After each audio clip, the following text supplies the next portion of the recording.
بسم اللہ الرحمن الرحیم۔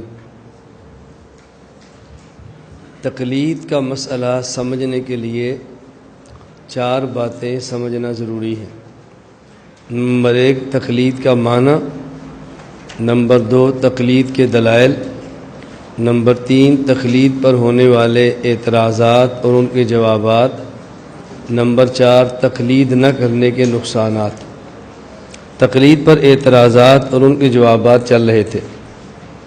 ہم چونکہ حضرت امام اعظم ابو حنیفہ رحمہ اللہ کے مقلد ہیں، اس بنیاد پر خود کو حنفی کہتے ہیں۔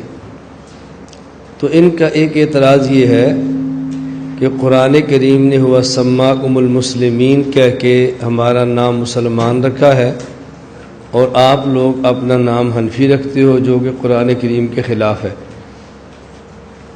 ان اعتراضات کرنے والوں کو ہم ایک بات تو یہ کہتے ہیں کہ اگر ہم نے اپنا نام حنفی رکھا، یہ سماکم المسلمین کے خلاف ہے، تو تم نے بھی اپنا نام عصری اور سلفی رکھا، تو کیا یہ سماکم المسلمین کے خلاف نہیں ہے؟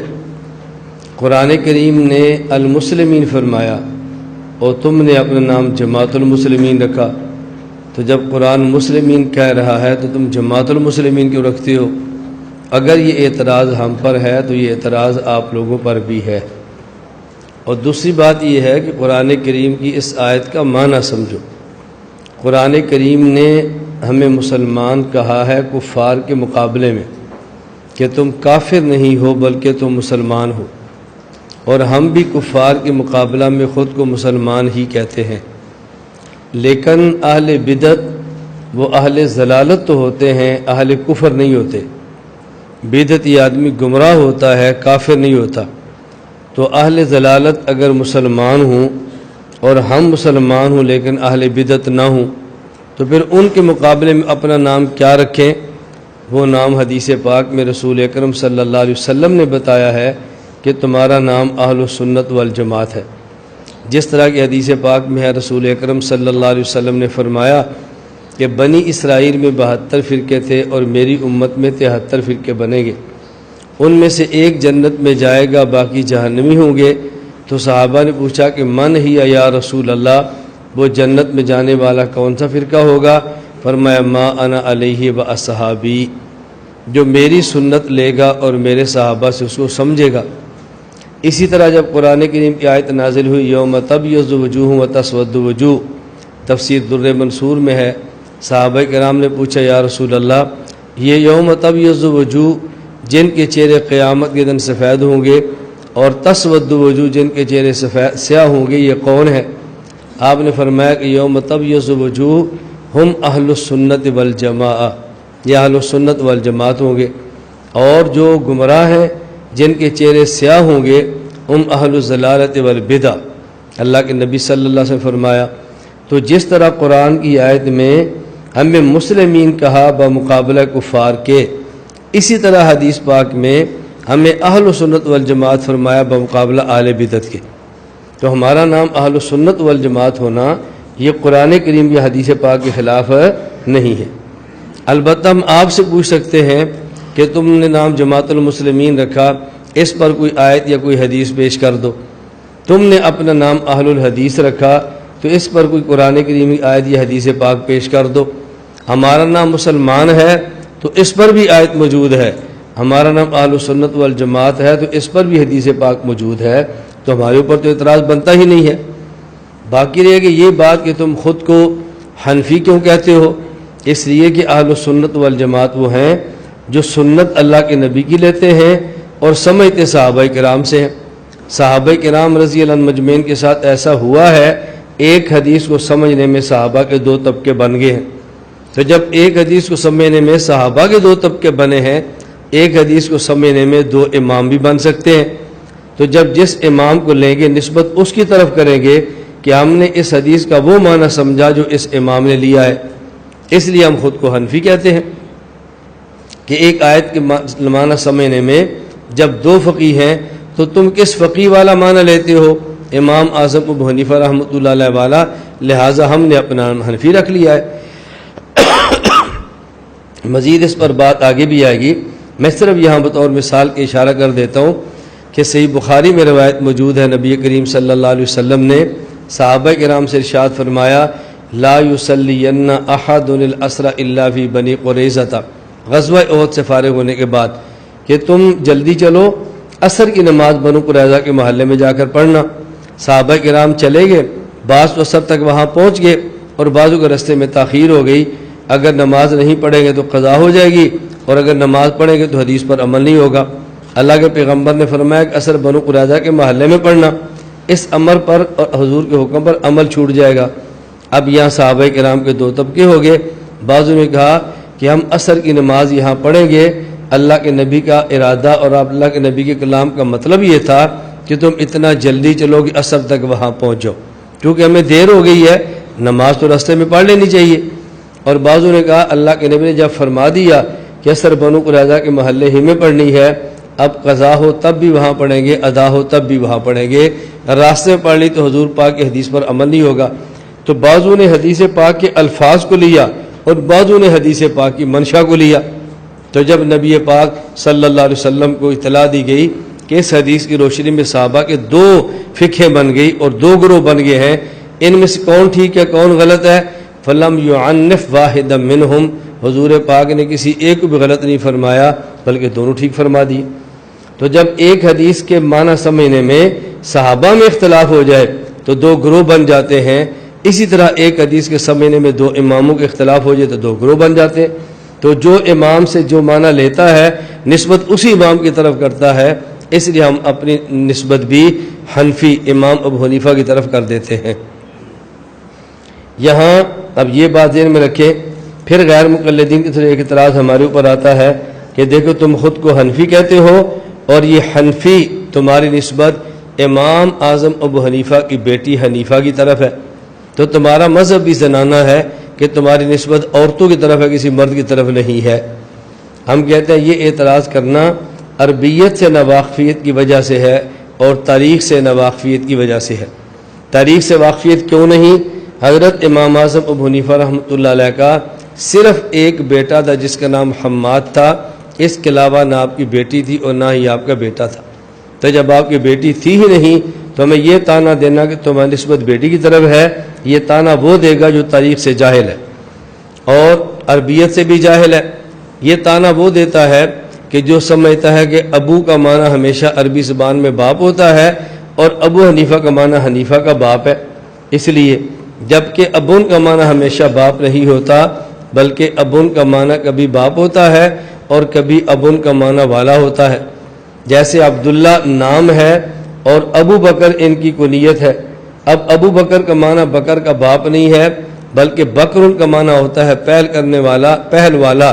انہوں نے دین کے ہر تقاضے پر پہل کی ہے تو ان کا نام ابو بکر پڑ گیا ہے، جس کا معنی بکر کا باپ نہیں ہے بلکہ بکر والا ہے۔ حضرت علی رضی اللہ تعالیٰ عنہ کو رسول اکرم صلی اللہ علیہ وسلم نے ارشاد فرمایا قم یا ابا ترابن، تراب کا معنی مٹی ہے، ابن کا معنی والا ہے، تو اس کا معنی مٹی والا ہے، مٹی کا باپ نہیں ہے۔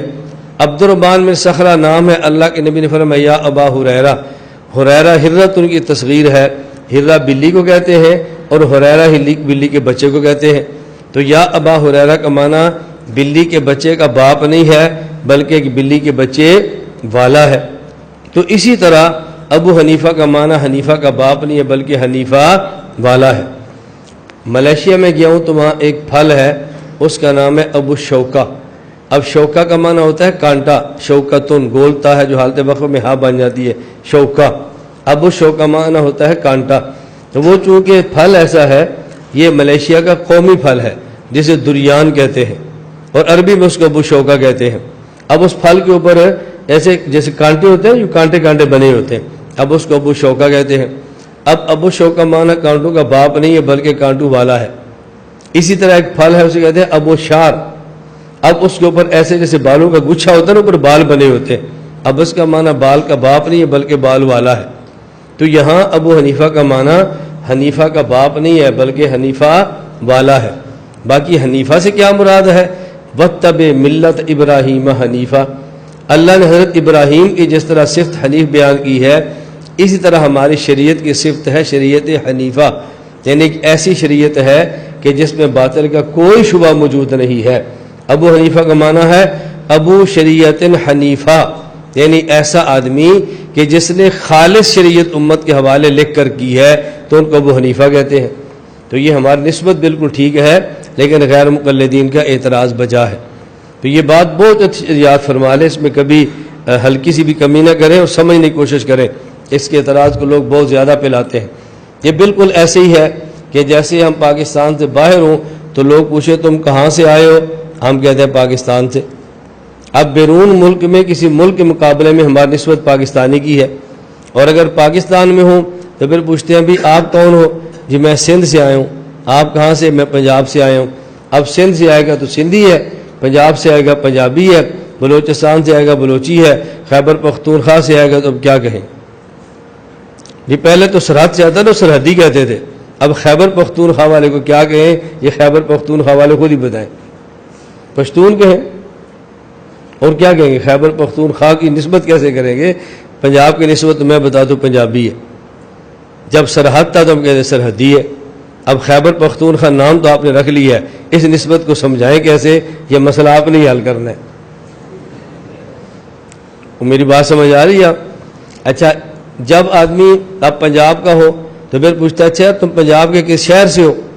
وہ کہتے ہیں جی میں لاہور سے ہوں، میں گجرانوالہ سے ہوں، میں فیصل آباد سے ہوں، میں سرگودا سے ہوں۔ اب دیکھو ملک کے مقابلے میں نسبت ہوگی تو ہم خود کو پاکستانی کہیں گے، جب ملک میں رہتے ہوئے صوبے سے نسبت ہوگی تو پھر خود کو پنجابی سندھی بلوچی کہیں گے، اور اگر صوبے میں رہتے ہوئے شہر کی نسبت ہوگی تو پھر لاہوری فیصل آبادی اور سیال کوٹی یوں کہیں گے اس کو۔ بالکل اسی طرح جب کفر کے مقابلے میں نسبت ہوگی تو تم کون ہو؟ مسلمان، اور مسلمانوں میں اہل سنت اہل بدعت بھی ہے، تم کون ہو؟ اہل سنت۔ اہل سنت میں حنفی مالکی شافعی حنبلی ہے، تم کون ہو؟ ہم حنفی۔ اس میں کون سی غلط بات ہے؟ اس میں کون سی الجھن کی بات ہے؟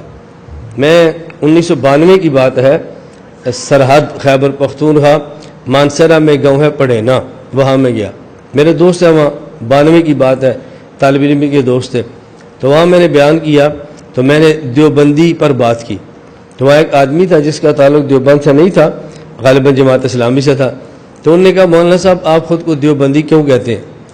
میں نے کہا میں آپ سے پوچھتا ہوں کہ آپ کہاں رہتے ہیں؟ مجھے کہتے پڑھینا۔ میں نے کہا پڑھینا کیوں کہتے ہیں؟ اب سیدھی بات کہو کہ مولانا صاحب میں دنیا میں رہتا ہوں، بس بات ختم ہوگی۔ نہیں دنیا میں رہتا ہوں تو آپ سمجھے گے کیسے؟ تو میں نے کہا آپ کیا تو میں پاکستان میں رہتا ہوں۔ آپ کیسے سمجھے گا پاکستان کے کس صوبے میں ہوں؟ تو میں نے کہا کیا تو میں سرحد میں رہتا ہوں۔ سرحد تو بہت بڑا ہے، میں نے کہا کیا تو مانسیرہ میں رہتا ہوں۔ تو جی مانسیرہ تو بہت بڑا ہے، تو میں نے کہا پھر جب تم نے پڑھینا کہا تو مجھے پڑھینا کہنے سمجھ آ گیا کہ پڑھینا عالم برزخ میں نہیں ہوتا، عالم دنیا میں ہوتا ہے، اور یہ پڑھینا ہندوستان میں نہیں ہوتا، پاکستان میں ہوتا ہے، اور یہ پنجاب میں نہیں ہے، خیبر پختونخوا میں ہے، خیبر پختونخوا میں یہ ایبٹ آباد میں نہیں مانسیرہ میں ہے۔ تو پڑھینا کہنے سے مجھے کئی باتیں سمجھ آ گئیں، مانسیرہ بھی سمجھ آ گیا، سرحد بھی سمجھ آ گیا، پاکستان بھی سمجھ آ گیا۔ اسی طرح آپ مجھ سے پوچھیں نا آپ کون ہیں تو میں کہتا ہوں مسلمان، تو آپ نے فوراً کہنا کون سے مسلمان ہیں آپ؟ حنفی کی شافعی؟ میں نے کہنا حنفی۔ آپ نے کہنا کون سے حنفی ہے؟ بریلوی خود کو حنفی کہتے ہیں، دیوبندی بھی کہتے ہیں، تم کون سے حنفی ہو؟ میں نے کہنا دیوبندی۔ تو جب میں نے دیوبندی کہا تو ساری باتیں سمجھ آ گئی، میں اہل سنت بھی ہوں اور میں مسلمان بھی ہوں، سب باتیں سمجھ آ گئی۔ تو ایک لفظ بولنے سے جب سب باتیں سمجھ آ جاتی ہیں تو پھر ایک لفظ بولو پھر جواب پھر جواب پھر جواب پھر جواب۔ کوئی بندہ آپ سے پوچھے جی آپ نے کتنا پڑھا ہے؟ میں نے ایم اے۔ کس کالج میں؟ اب دیکھو آپ بتانا پڑے گا نا کون سے کالج میں۔ میری بات سمجھ آ رہی ہے؟ یہ بات اچھی طرح ذہن نشین فرمایا کر۔ میں ایک مرتبہ ایک ادارے میں گیا تو بعض لوگ اعتراض کرنا جانتے ہیں، اعتراض سہنا نہیں جانتے، اور آپ یقین فرمائیے جتنے لوگ ہیں نا اعتراض نہیں کرنا چاہیے، فرقہ والی نہیں پھیلانی چاہیے اور بہت یوں رہنا چاہیے، سب سے زیادہ متعصب یہ لوگ ہوتے ہیں، سب سے زیادہ متعصب۔ میں ایک دو مثالیں دوں گا تو آپ ہضم نہیں کر پاتے، اس لیے پھر میں مثالیں چھوڑ دیتا ہوں۔ آپ کو ہضم نہیں ہونی نا، آپ نے آج میسج کرنا ہے، کل کسی نے میسج کرنا ہے، کسی نے اپنے لیڈر کو، اپنے مدرسے میں، اپنی خانقاہ میں، ہر کسی نے کہنا ہے ہمارے خلاف تقریر ہو رہی ہے۔ دل تھوڑا سا بڑا رکھنا چاہیے۔ اب ایک ادارے میں تھے تو ان نے مجھے کہا کہ جب آپ نے دین کا کام کرنا ہی تھا تو جماعت کا نام رکھنے کی ضرورت کیا تھی؟ ویسے کر لیتے. میں نے کہا جب آپ نے بچوں کو پڑھانا ہی تھا تو مدرسے کا نام رکھے ضرورت کیا تھی, ویسے ہی پڑھانا شروع کر دیتے. اب بتاؤ, دنیا میں کوئی آپ کو مولوی ایسا ملے گا کہ جو کسی علاقے میں حفظ کا مدرسہ بنائے اور اپنے مدرسے کا نام نہ رکھے؟ کوئی ملے گا؟ ہر بندہ رکھتا ہے. دنیا میں کوئی پیر ملے گا جو خانقاہ بنائے تو اپنی خانقاہ کا نام نہ رکھے گا؟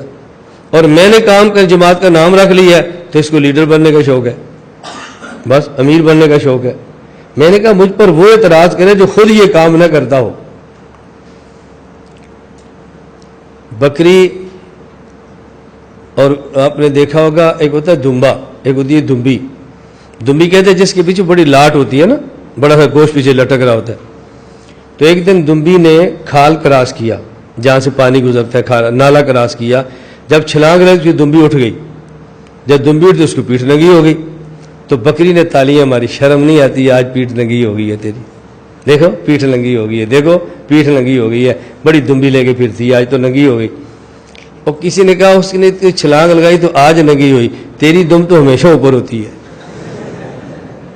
اب دیکھو بکری کی ہر وقت ننگی ہے, اس کو اپنی نظر نہیں آتی, اور دمبی نے ایک بار چھلانگ لگائی تو نظر آ گئی, دیکھو ننگی ہو گئی ہے. میں نے کہا تم نے 100 مدرسے بنائے, نام رکھ لیے, ہمیں کوئی اعتراض نہیں. تم نے جماعت بنا کے 100 یونٹ بنا لی ہے, ہر یونٹ کا نام لکھا, ہمیں کوئی اعتراض نہیں. اور ہم نے دنیا میں ایک ہی نام رکھا ہے تو آپ کو اعتراض ہے, اس کو لیڈر بننے کا شوق ہے. کبھی میں نے اعتراض نہیں کیا, تم اعتراض کیوں کرتے ہو؟ اور پھر کیا ہے, یہ مناظر ہیں, یہ شرارتیں کرتے ہیں, اور یہ باز نہیں آتے. ہم تو آپ کو بھی کچھ نہیں کہتے اور آپ ہمیں سب کچھ کہتے ہیں, پھر ہم باز نہیں آتے یا آپ باز نہیں آتے؟ کوئی سمجھ یہی بات میری آپ کو. میں ایک مدرسے میں گیا, اور یہ تبلیغی مدرسہ تھا بہت بڑا. میں جہاں بھی ہو, مدرسہ تبلیغی ہو, جمعیت کا ہو, کسی کا ہو, میں جاتا ہوں. میں نے آپ سے کہا نا, میں مدارس کو اپنے گھر سمجھتا ہوں. گھر والے نہ چاہیں تو بچے پھر بھی گھر میں جاتے ہیں. میں جاتا ہوں کسی بھی علاقے میں ہو. میں مدرسے میں گیا تو اساتذہ بیٹھ گئے. میں جہاں بھی جاتا ہوں مجھ پر سوال بہت کرتے ہیں, اور میں ان سوالات کو انجوائے کرتا ہوں. میں خوش اس پر ہوں, چلو میری ذات ایسی ہے جس نے امت کو کسی کام میں تو لگایا ہوا ہے نا, مصروف تو ہے نا, فارغ تو نہیں بیٹھے ہوئے.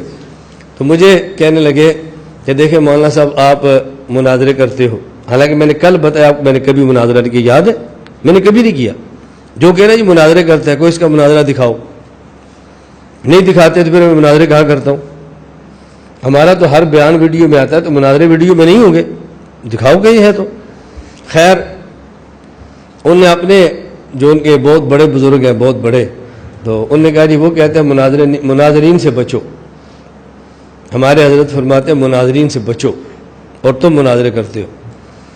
میں نے کہا میں بھی کہتا ہوں بچو, آپ کے حضرت بھی کہتے ہیں بچو. میں کہتا ہوں قادیانی سے بچو, رافضی سے بچو, غیر مقلد سے بچو, بدعتی سے بچو, ملحد سے بچو, مماتیوں سے بچو. میں کہہ رہا ہوں نا بچو. اور وہ کیا کہتے ہیں کس سے بچو؟ جی مناظرین سے بچو. میں نے کہا یہ کہنا کہ بچو, اگر یہ فرقہ واریت ہے وہ میں بھی پھیلا رہا ہوں, آپ کے بزرگ بھی پھیلا رہے. اگر یہ کہنا بچو اس سے امت تقسیم ہوتی ہے تو میں بھی کر رہا ہوں تو وہ بھی کر رہے ہیں. جب ہم کہتے ہیں نا بچو اس سے امت ٹوٹتی ہے تو وہ بھی توڑ رہے ہیں, میں بھی توڑ رہا ہوں.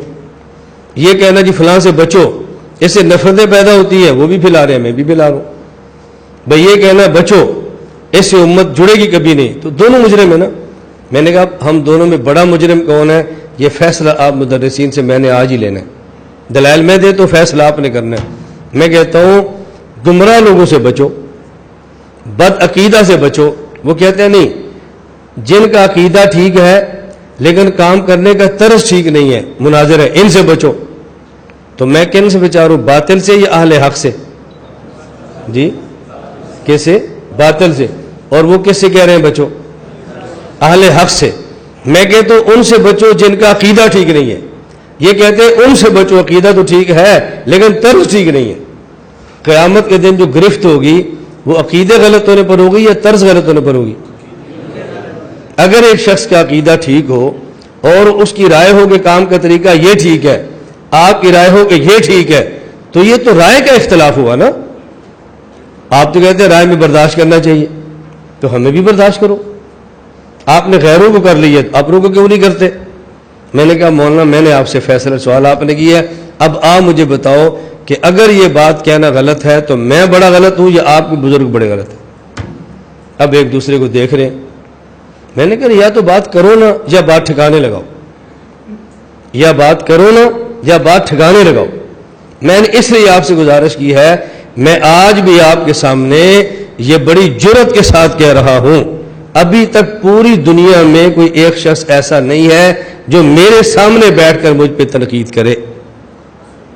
میں ابھی بھی کہہ رہا ہوں، میرے سامنے بیٹھ کر، میں کمر کے پیچھے کی جواب نہیں دیتا، میرے سامنے بیٹھ کر کے تیرا کام ٹھیک نہیں، طریقہ ٹھیک نہیں، تیری ذات ٹھیک نہیں، ادارہ ٹھیک نہیں، میرے سامنے بیٹھ کر کے مجھے سمجھاؤ، میں سمجھنے کے لیے تیار ہوں.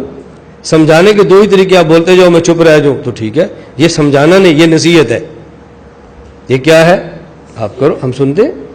اور جب آپ کہتے ہیں جی ہم پوری بات آپ کو سمجھانا چاہتے ہیں تو پوری بات تب سمجھ آئے گی جب آپ ہماری سنو گے، پھر ہمیں سناؤ گے تو پھر آپ کو سمجھ آئے گی ہم ٹھیک ہیں غلط ہے. میں بات ٹھیک کہہ رہا ہوں غلط کہہ رہا ہوں؟ میری اس گفتگو کا معنی بھی آپ نے کیا لینا ہے، مجھے اس سے کوئی غرض نہیں ہے، مجھے اس سے کوئی خوف نہیں ہے، میں کسی ملامت سے نہیں ڈرتا.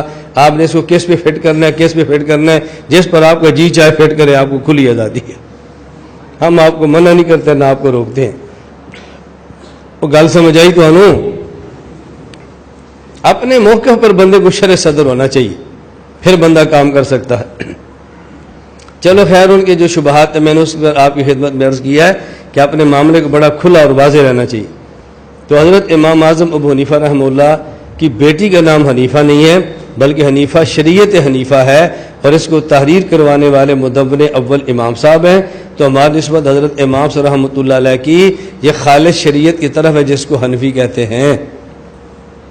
شبہ کہتے ہیں جب ایک مسئلے میں چار ائمہ کے اختلاف ہوں گے، چار ائمہ کے اقوال ہوں گے، چار ائمہ کا اختلاف ہوگا، ایک امام کہتا ہے یوں مسئلہ، ایک کہتا ہے یوں مسئلہ، ایک کہتا ہے یوں مسئلہ، پھر آپ کہتے ہیں چاروں حق ہیں، تو چاروں برحق کیسے ہو سکتے؟ ایک حق ہوگا اور ایک غلط ہوگا، چاروں حق کیسے ہوں گے؟ جب آپ سمجھیں، ہم کہتے ہیں چاروں ائمہ برحق عند الناس ہیں اور ایک امام برحق عند اللہ ہے. عند اللہ حق پر ایک ہے اور عند الناس حق پر چاروں ہیں. یہ عند اللہ حق پر ایک ہے اور عند الناس حق پر چاروں ہیں. اس کا معنی سمجھ لیں، 12 آدمیوں کی جماعت کسی علاقے میں جا رہی ہے، طلب علم کے لیے، تبلیغ کے لیے، جہاد کے لیے، خانقاہ کے لیے، تجارت کے لیے، کسی بھی غرض سے 12 افراد پر مشتمل ایک جماعت اور ایک قافلہ یہ چل رہا ہے. راستے میں ایسی جگہ پر پہنچے کہ جہاں پر آبادی مسلمانوں کی نہیں تھی اور موسم ایسا تھا ابر آلود کی جس صورت کا پتہ بھی چلتا نہیں تھا، اور ان کے پاس کمپاس بھی موجود نہیں کہ جس سے کوئی چیز معلوم کریں. اب مسئلہ یہ پیدا ہوا کہ قبلہ کس طرف ہے، چونکہ نماز کے صحیح ہونے کے لیے ایک شرط سمت قبلہ ہونا بھی ہے. قبلہ کس طرف ہے؟ ان میں سے 3 آدمی کہتے ہیں کہ اچھا جب قبلہ معلوم نہ ہو اور بتانے والا بھی کوئی نہ ہو تو پھر تحری کی جاتی ہے. تحری کا معنی اپنے دل سے فیصلہ لیا جاتا ہے کہ دل کیا کہتا ہے، قبلہ کس طرف ہے، دل کا غالب گمان کس طرف ہے. اس دل والے غالب گمان کا نام ہوتی ہے تحری، اجتہاد، جوت اور کوشش.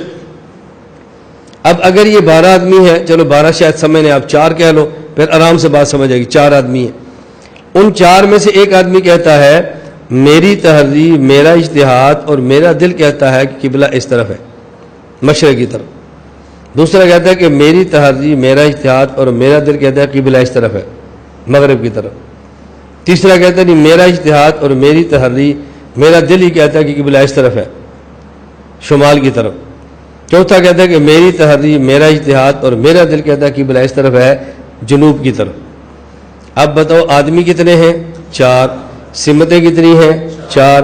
یہ جب چاروں نماز پڑھیں گے تو جس کی تحریر مغرب کی ہے وہ نماز پڑھے گا تو منہ مغرب کی طرف کرے گا، جس کی تحریر میں مشرق ہے وہ نماز پڑھے گا تو منہ مشرق کی طرف کرے گا، جس کی تحریر شمال کی ہے وہ نماز پڑھے گا تو منہ شمال کی طرف کرے گا، اور جس کی تحریر جنوب کی ہے وہ نماز پڑھے گا تو منہ جنوب کی طرف کرے گا.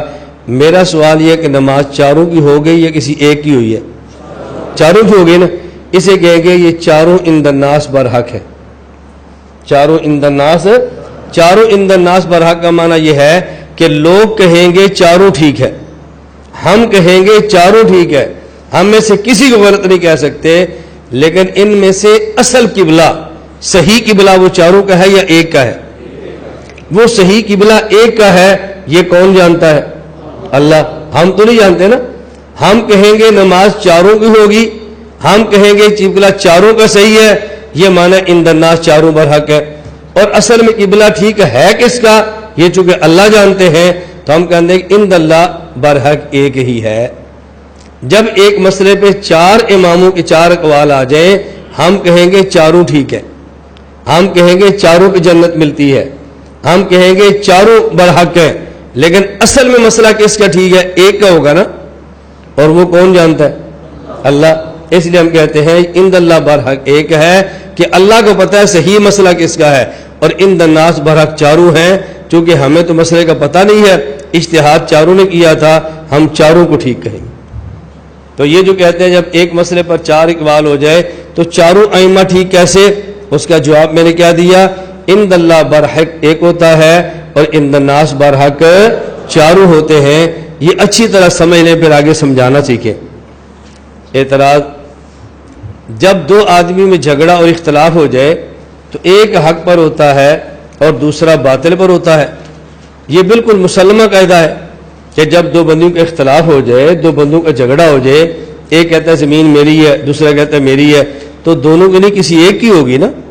یہ چادر میری ہے، کہتا ہے یہ میری ہے، تو ایک کی ہوگی، دو کی تو نہیں ہوگی.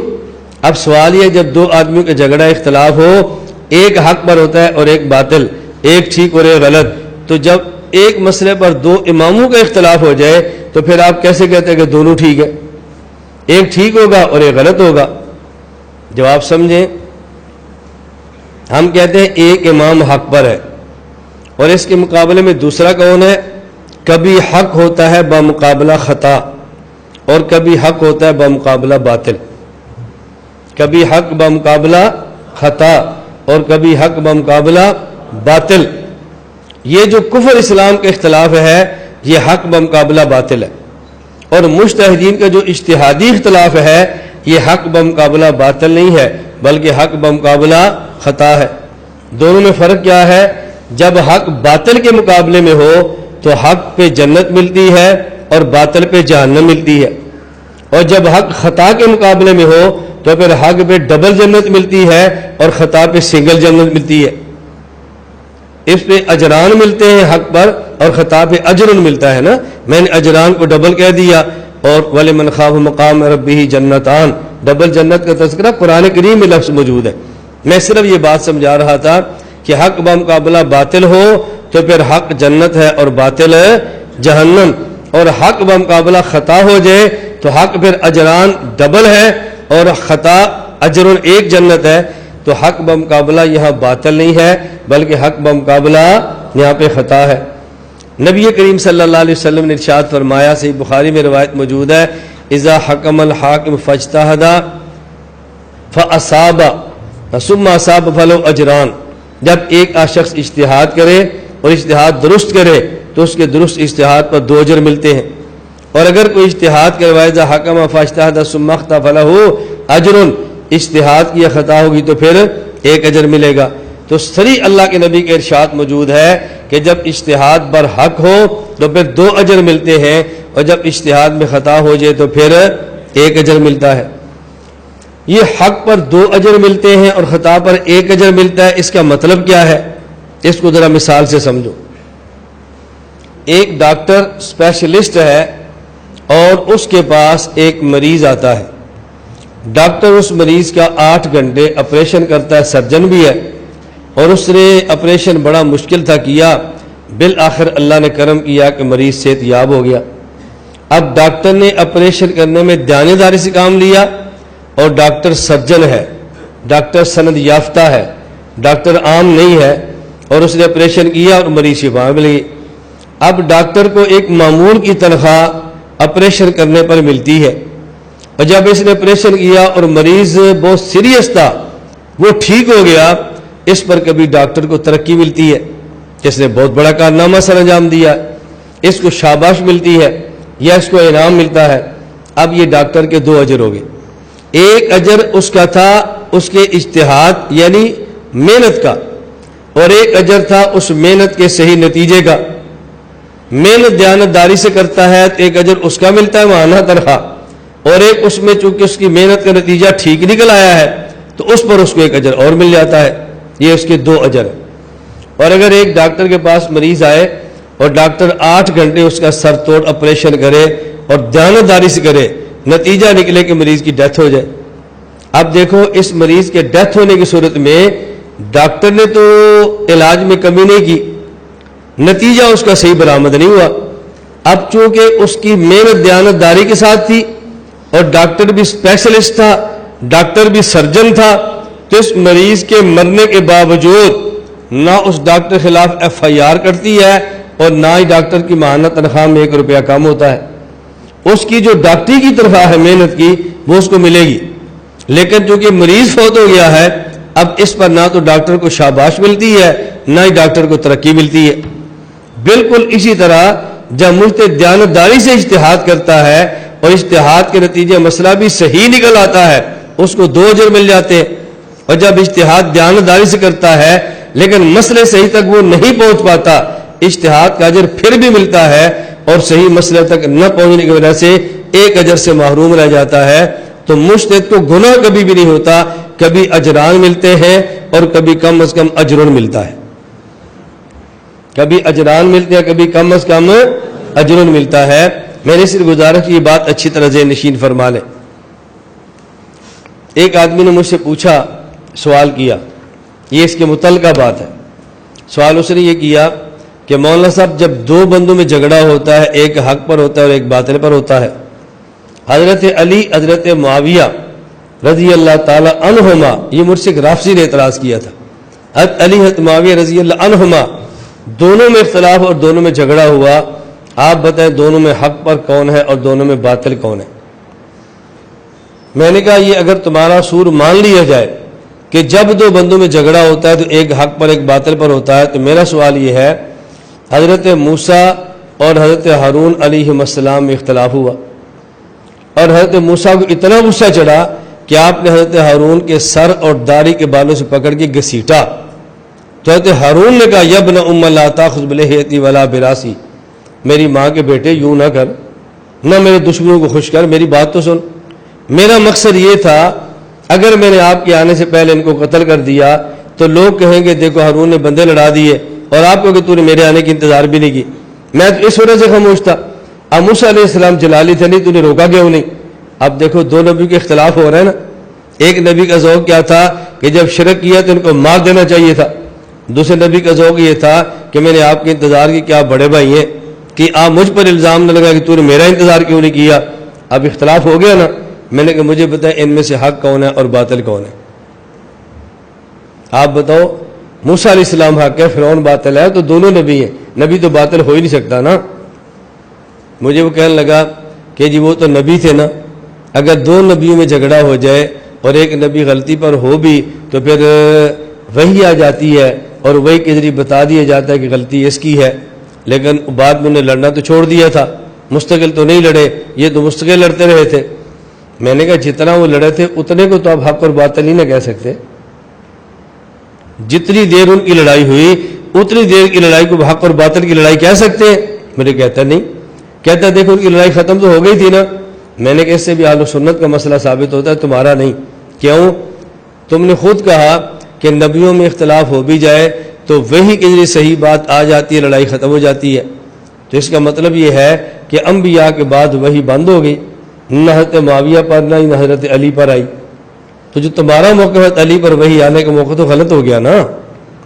پھر تمہیں یہ بھی ماننا پڑے گا کہ وہی بھی نہیں آتی تھی، تو اگر تم ایک جگہ سے نکلو گے تو دوسری جگہ پھر پھنسو گے۔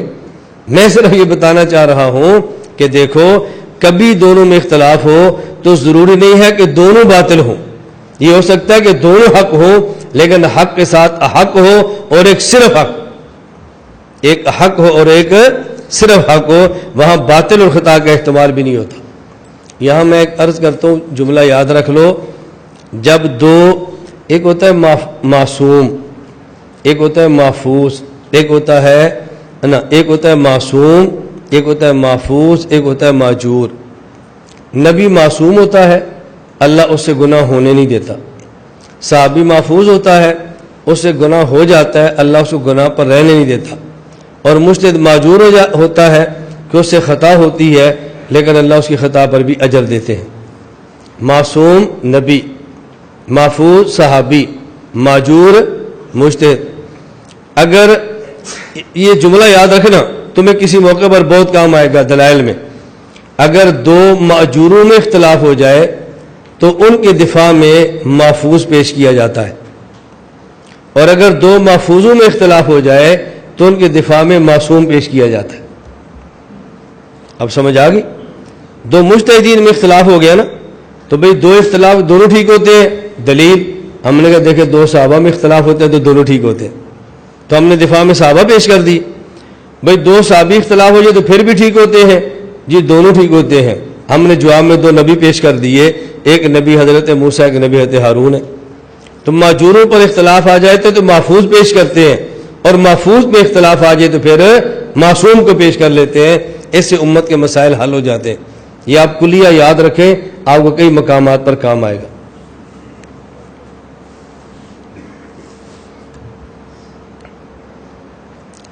ایک تو حدیث پیش کی، اور اس سے بڑھ کر قرآن کریم کے نص ذہن میں رکھے کہ جی دو میں اختلاف ہو جائے تو ایک حق ہوتا ہے اور ایک باطل ہوتا ہے۔ ہم نے کہا نہیں، ایک حق اور ایک خطا۔ اور میں نے اگلی بات کی ہے، ایک حق اور ایک خطا، اور کبھی ایک حق اور ایک حق ہوتا ہے۔ قرآن کریم میں ہے وَدَاوُودَ وَسُلَيْمَانَ إِذْ يَحْكُمَانِ فِي الْحَرْثِ إِذْ نَفَشَتْ فِيهِ غَنَمُ الْقَوْمِ۔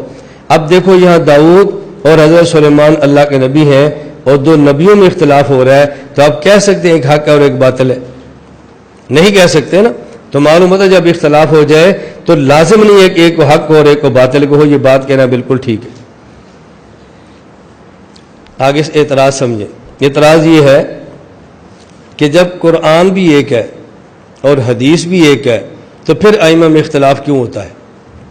لوگ کہتے ہیں اللہ کا قرآن بھی ایک ہے، حدیث بھی ایک ہے، پھر اختلاف کیوں ہوتا ہے؟ جواب سمجھیں، قرآن ایک ہے، حدیث ایک ہے، لیکن کبھی قرآن کے سمجھنے میں اختلاف ہوتا ہے۔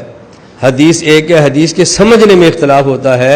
ایک معنی ایک سمجھتا ہے اور دوسرا معنی دوسرا سمجھتا ہے تو اختلاف ہو جاتا ہے۔ بل مطلقات یتربصن بانفسہن ثلاثۃ قروء، عورت کو طلاق ہو جائے تو عدت کتنی مدت کرے؟ قرآن کریم میں کہا وہ 3 قروء انتظار کرے۔ قروء قر ان کی جمع ہے۔ امام ابو حنیفہ رحمہ اللہ نے سمجھا کہ یہاں قر ان سے مراد حیض ہے، تو انہوں نے کہا 3 حیض انتظار کرے۔ امام شافعی نے سمجھا کہ قر ان کا معنی طہر ہے، تو 3 طہر انتظار کرے۔ اب دیکھو آیت ایک ہے لیکن 2 اماموں میں اختلاف ہو گیا۔ کیوں؟ اس لیے اگر قرآن یہاں ثلاثۃ قروء کی بجائے ثلاثۃ حیض کہہ دیتا اختلاف نہ ہوتا۔ قرآن ثلاثۃ قروء کی بجائے ثلاثۃ اطہار کہہ دیتا تب بھی اختلاف نہ ہوتا۔ جب قرآن نے لفظ ایسا استعمال فرمایا جس کے 2 معنی بنتے ہیں تو ظاہر ہے پھر 2 مذہب بھی تو بننے ہی تھے نا۔ تو اس کا معنی یہ ہے کہ تکوینی طور پر اللہ کے علم میں تھا اور اللہ کو پسند تھا کہ 2 مذہب بنتے۔ اگر اللہ رب العزت یہ نہ پسند فرماتے تو پھر محتمل لفظ کو ذکر ہی نہ کرتے بلکہ صریح ذکر فرما دیتے۔ اسی طرح حدیث پاک میں ہے جو میں نے ابھی آپ کی خدمت میں پیش کی ہے، اور یہ حدیث پاک پیش کی ہے میں نے صحابہ کرام کے اختلاف کے بارے میں، کہ جب نبی کریم صلی اللہ علیہ وسلم فرمایا غزوہ احد کے بعد لا یصلین احد العصر الا فی بنی قریظہ، کہ جاؤ بنی قریظہ کے محلے میں جا کے نماز پڑھنی ہے، تو ہم نے عصر کی، رات سے وقت آ گیا فادرک بعضکم العصر، عصر وقت، بعض کہتے ہیں جی عصر ہم یہاں پڑھیں گے آگے مغرب قضا ہو جائے گی، اور بعض کہتے ہیں عصر ہم آگے پڑھیں گے حضور کا حکم ہے۔ تو بعضوں نے ظاہری حکم کو دیکھا تو عصر قضا کر کے بنو قریظہ کے محلے میں پڑھی، اور بعضوں نے حدیث کا منشا سمجھا کہ جلدی جانا چاہیے، تاخیر ہو گئی ہے لیکن نماز تو رستے میں پڑھ لیں، ان نے عصر رستے میں پڑھ لی۔ فلم یعن واحدہ منہم فذکر ذلک للنبی صلی اللہ علیہ وسلم، جب اللہ کے نبی کو یہ بات بتائی گئی فلم یعن واحدہ منہم، آپ نے کسی ایک کو برا بلا نہیں کہا بلکہ فرمایا دونوں ٹھیک ہے۔ اسی طرح یہاں نسائی شریف کی ایک روایت موجود ہے، ابو سعید خدری رضی اللہ تعالیٰ فرماتے ہیں ان رجلین تیمما وصلیا، سفر میں تھے تو دو آدمی نے وضو کیا اور نماز پڑھ لی، صحابہ ہیں، نماز پڑھ لی، تیمم کیا، نماز پڑھ لی، ابھی نماز کا وقت نہیں گزرا تھا کہ پانی مل گیا۔ اب دیکھنا لفظ ایک اور اختلاف ہو رہا ہے، پانی مل گیا۔ ایک کہنے لگا کہ جب پانی نہ ہو تیمم کرنا چاہیے، جب پانی مل گیا ہے تیمم ختم اور وضو کرنا چاہیے۔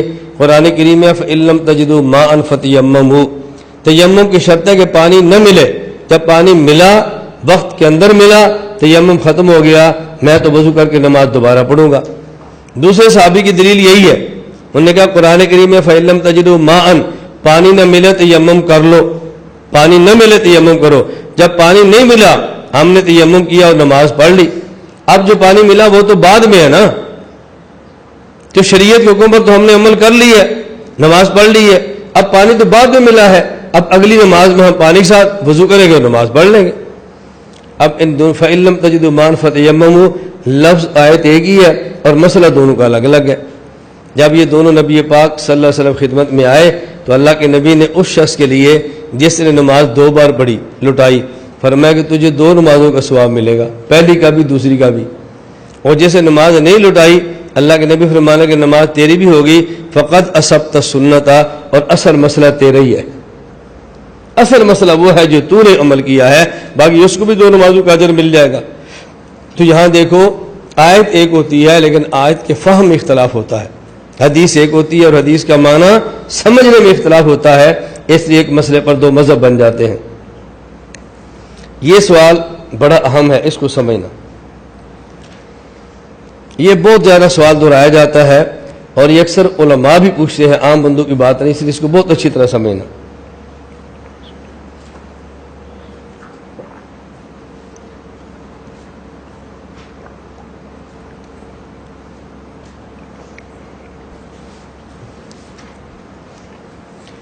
وہ سوال یہ ہے کہ آپ کہتے ہو ہم امام اعظم ابو حنیفہ نعمان بن ثابت رحمہ اللہ کے مقلد ہیں، جبکہ تم کبھی امام صاحب کی تقلید کرتے ہو، کبھی امام ابو یوسف کی کرتے ہو، کبھی امام محمد کی کرتے ہو۔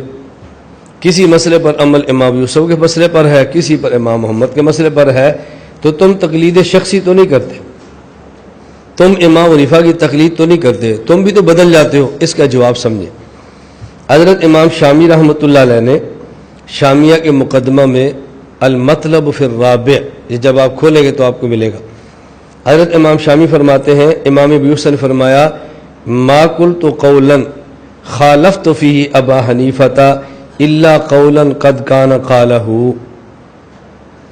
ما قلت قولا خالفت فیہ ابا حنیفہ الا قد کان قولا قالہ، الا قولا قد کان قالہ۔ امام یوسف فرماتے ہیں کہ میں جب کسی مسئلے پر حضرت امام حنیفہ سے اختلاف کرتا ہوں تو میرا اپنا قول نہیں ہوتا، بلکہ ایک مسئلے پر امام ابو حنیفہ کے 2 قول ہوتے ہیں، میں انہی 2 قولوں میں سے ایک قول کو لے لیتا ہوں۔ لوگ سمجھتے ہیں کہ ابو یوسف امام حنیفہ کا مخالفت کر رہا ہے، حالانکہ مخالفت میں نہیں کر رہا ہوتا، امام صاحب کے 2 قول ہوتے ہیں، دونوں میں سے ایک قول میں لیتا ہوں، اس کو ترجیح میں دیتا ہوں، اور مشہور ہوتا ہے کہ امام ابو یوسف امام ابو حنیفہ کے مخالف ہے۔ تو جب ہم یہ کہتے ہیں نا اس مسئلے پر ایک مذہب امام ابو حنیفہ کا ہے اور ایک مذہب امام ابو یوسف کا ہے اور فتویٰ امام ابو یوسف کے مذہب پر ہے، اس کا مطلب یہ ہوتا ہے اس مسئلے میں 2 قول ہیں امام ابو حنیفہ کے، ان دونوں میں سے ایک قول کو ترجیح امام ابو یوسف نے دی ہے، تو ہم امام صاحب کا وہ قول لے رہے ہیں جس کو ترجیح امام ابو یوسف نے دی ہے، وہ امام ابو یوسف کا اپنا قول نہیں ہوتا۔ بات سمجھ آ گئی؟ میں نے اس لیے بڑی تاکید سے کہا تھا کہ اس بات کو بہت اچھی طرح سمجھنا۔ آگے رد المختار شامیہ میں ایک بات بڑی کھل کر کی ہے، شامیہ مطلب صح عن الامام انہ قال اذا صح الحدیث و مذہبی، کہتے ہیں انہ روی عن جمیع اصحابہ من الکبار، امام صلی رحمۃ اللہ علیہ کے تمام جو بڑے بڑے شاگرد ہیں ان سے یہ بات مروی ہے کہ ابی یوسف و محمد و ظفر و الحسن، جو امام صاحب کے بڑے بڑے شاگرد ہیں نا، امام ابو یوسف، امام محمد، امام ظفر، امام حسن، ما قلنا فی مسئلۃ قولا الا وهو روایتنا عن ابی حنیفہ واقسموا علیہ ایمانا غلاظا، یہ چار حضرات بڑی بڑی قسمیں اٹھا کر کہتے تھے کہ جب بھی ہم کوئی مسئلہ بتاتے ہیں جو امام صاحب کے مسئلے کے مخالف ہوتا ہے وہ ہمارا مسئلہ نہیں ہوتا بلکہ امام صاحب ہی کی ایک روایت ہوتی ہے. اب بتاؤ جب ہم امام ابو یوسف امام محمد کا قول لیتے ہیں جو امام ابو حنیفہ کے مقابلے کے اندر ہوتا ہے تو ہم امام صاحب کے قول کو چھوڑ رہے ہوتے ہیں یا امام صاحب ہی کے قول کو لے رہے ہوتے ہیں؟ یہاں ایک بہت اہم بات ہے، اللہ کرے میں سمجھا سکوں اور آپ سمجھ سکیں، وہ یہ کہ امام اعظم ابو حنیفہ رحمۃ اللہ علیہ ایک مسئلے پر دو قول کیوں اختیار کرتے ہیں؟ اس کی وجہ کیا ہوتی ہے؟ ایک مسئلے پر دو قول کیوں ہوتے ہیں؟ یہ مسئلہ بھی سمجھ لو، وجہ بھی سمجھ لو، اور ایک بہت بڑا اعتراض فقہ حنفی پر وہ بھی ساتھ ہی حل ہو جائے گا. مثلا جب بچہ ماں کے یہاں پیدا ہو، بچہ دودھ پیے تو کتنے سال تک ماں کا دودھ پیے؟ اب امام صاحب سے دو روایتیں ہیں، ایک روایت ہے 2 سال اور ایک روایت ہے 2.5 سال. فتویٰ 2 سال والی روایت پر ہے، غیر مقلد 2.5 والی پیش کر اعتراض کرتے ہیں. جب اس مسئلے پر اعتراض اور جواب آئے گا اس موقع پر انشاءاللہ مزید بحث کریں گے.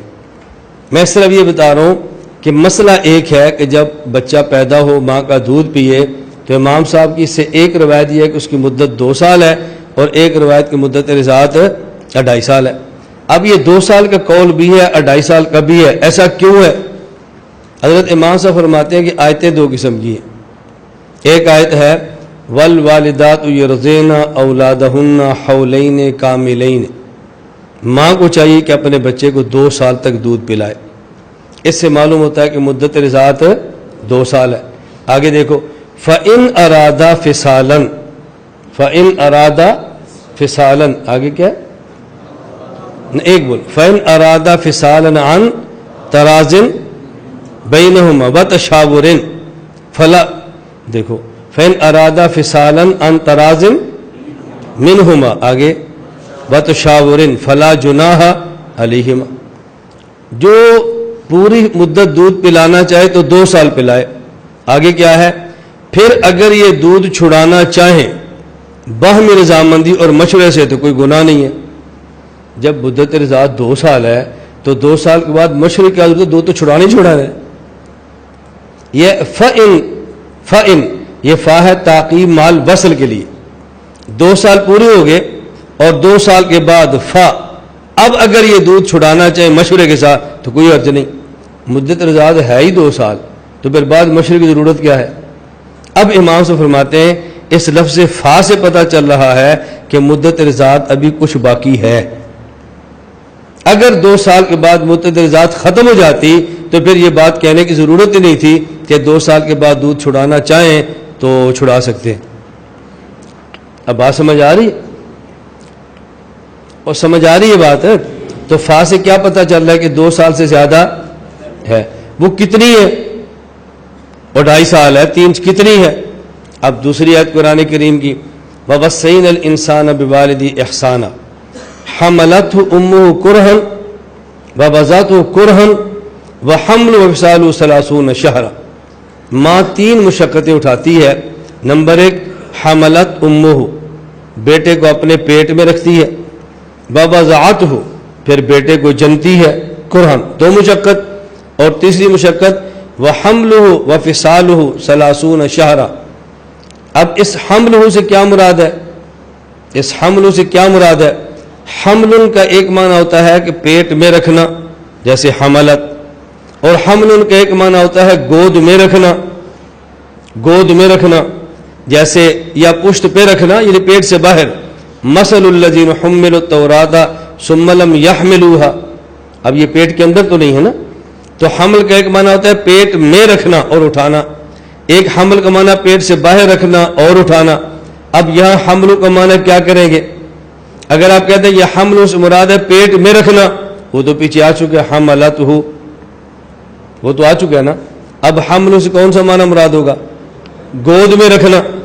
وفصالہ اور دودھ پلا کے چھڑانا 30 شہرا 2.5 سال ہے. کتنے؟ 2.5 سال. یہ 30 شہرا یہ جو 30 مہینے بنتے ہیں، یہ 30 مہینے کیسے بنیں گے؟ اب اس کا معنی ایک عورت گود میں رکھے اور اپنے بچے کو دودھ پلائے اور چھوڑائے، کتنے ہو گئے؟ 2.5 سال ہو گئے نا. یرضعن اولادہن حولین کاملین، وہاں سے پتہ چلا کہ مدت ذات کتنی ہے؟ 2. اور فا سے پتہ چلا کہ مزید بھی ہے، اور یہاں سے پتہ چلا کہ 3 سال ہے. تو امام سے فرماتے ہیں کاملین کا تقاضا یہ ہے کہ مدت رضاعت 2 سال ہو، اور حملہ کا تقاضا یہ ہے کہ مدت 2.5 سال ہو. لہذا ایک قول 2 سال کا ہے، ایک قول 2.5 سال کا ہے. اب دونوں پر دلائل ہے نا. اب اگلا مسئلہ ترجیح دینے کا تھا کہ ترجیح کس کو دیں گے. تو جب ہم کہتے ہیں یہ ترجیح ہے امام محمد امام یوسف کے قول کو، وہ فرماتے ہیں مدت رضاعت 2 سال ہے، تو 2 سال والا قول کس کا ہے؟ امام صاحب والا. اور 2.5 سال والا بھی کس کا ہے؟ تو دونوں قول امام صاحب کے تھے. اور ایک مسئلے پر 2 قول اس لیے ہوتے ہیں کہ دونوں کی گنجائش ہوتی ہے. اب امام صاحب کی دیانت دیکھو، ایک آیت سے یا ایک حدیث سے یا 2 حدیثیں ملانے سے جب 2 مسئلے ثابت ہو سکتے ہیں تو امام صاحب اپنی قوت اجتہاد کے ساتھ دونوں مسئلے پیش کرتے ہیں اور پھر قوت دلیل سے ایک مسئلے کو ترجیح بھی دیتے ہیں. یہ کتنی بڑی دیانت ہے. تو بات سمجھ آ رہی ہے؟ کتنی بڑی دیانت ہے. قوت اجتہاد سے 2 مسئلے نکالتے ہیں، ایک نہیں دونوں، اور پھر قوت دلیل سے ایک کو ترجیح بھی دیتے ہیں. اس سے بڑی فقاہت کیا ہو سکتی؟ جب اعتراض اور جواب آئے گا نا، اس پر پھر میں اگلی بات شروع کروں گا انشاءاللہ. یہ صرف میں نے یہاں اتنا ذکر کیا ہے کہ ایک آیت ہو تو 2 مسئلے کیوں ہوتے ہیں، ایک حدیث ہو تو 2 مسئلے کیوں ہوتے ہیں. سوال یہ ہے، قرآن کریم میں ہے وَاعْتَصِمُوا بِحَبْلِ اللَّهِ جَمِيعًا وَلَا تَفَرَّقُوا، کہ دیکھو دین مضبوطی سے تھامو اور ٹکڑے نہ کرو، تقسیم نہ کرو. اور 4 ائمہ نے دین کو تقسیم کر دیا ہے. اس کا جواب میں بڑی تفصیل کے ساتھ دے چکا ہوں. وَاعْتَصِمُوا بِحَبْلِ اللَّهِ جَمِيعًا وَلَا تَفَرَّقُوا، ایک ہوتا ہے دین اور ایک ہوتا ہے مذہب. ائمہ نے دین کے ٹکڑے نہیں کیے، بلکہ ایک دین تک پہنچنے کے 4 راستے دیے جن کو مذاہب کہتے ہیں، اور یہ فرقہ واریت نہیں ہوتی. حکیم الامت حضرت تھانوی اس کی مثال دیا کرتے تھے کہ جیسے ایک مکان بنانا ہو اور ہم کے سارے مل کر ایک مکان بناؤ. اب سارے مل کر ایک مکان بنانے کا مطلب یہ ہے کوئی آدمی اینٹیں لائے، کوئی آدمی مٹی لائے، کوئی آدمی پانی لائے، اور کوئی آدمی گارا بنائے، اور کوئی آدمی مستری کا کام کر کے اینٹ سے رکھتا جائے. یہ ہے سارے مل کر کام کرو. اور ایک سارے مل کر کام کرنے کا معنی یہ ہے کہ سارے اینٹیں اٹھاؤ تو پانی کون لائے گا؟ ساری پانی لاؤ تو سیمنٹ کون لائے گا؟